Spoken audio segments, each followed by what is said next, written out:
আপুনি কেতিয়াবা ভাবিছেনে ভগৱান জগন্নাথ কিয় ৰথত ওলাই যায়? পুৰীত প্ৰতি বছৰে হয় ৰথ যাত্ৰা, য'ত ভগৱান জগন্নাথ আৰু ভাতৃ বলভদ্ৰ আৰু ভগ্নী সুভদ্ৰা একেলগে ওলাই যায় গুণ্ডিচা মন্দিৰলৈ বুলি। এয়া ভগৱান শ্ৰীকৃষ্ণৰ মাহীয়েকৰ ঘৰ বুলি বিশ্বাস কৰা হয়। কিন্তু এয়া এক যাত্ৰা নহয়, এয়া এক চমৎকাৰৰ কথাও। প্ৰতি বছৰে এই ৰথসমূহ নিম কাঠৰ পবিত্ৰ কাঠেৰে বনোৱা হয় আৰু সেয়াও কোনো ধৰণৰ নক্সা ব্যৱহাৰ নকৰাকৈয়ে।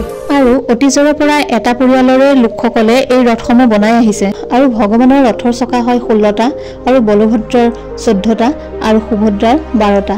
আৰু সকলোতকৈ আচৰিত হ'ব লগা কথা এইটোৱেই যে যেতিয়া গুণ্ডিচা মন্দিৰ পায় তেতিয়া ৰথসমূহ নিজে নিজে ৰৈ যায়। কোনেও নৰখোৱাকৈয়ে ৰথসমূহ নিজে নিজে ৰৈ দিয়ে গুণ্ডিচা মন্দিৰ পোৱাৰ লগে লগে।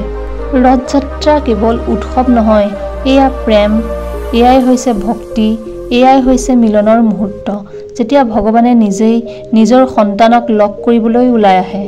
যদি আপোনাৰ অন্তৰতো ভগৱান জগন্নাথৰ প্ৰতি মৰম, শ্ৰদ্ধা আৰু ভক্তি আছে, তেতিয়াহ'লে আমাৰ এই ভিডিঅ'টো শ্বেয়াৰ কৰি দিব। ধন্যবাদ।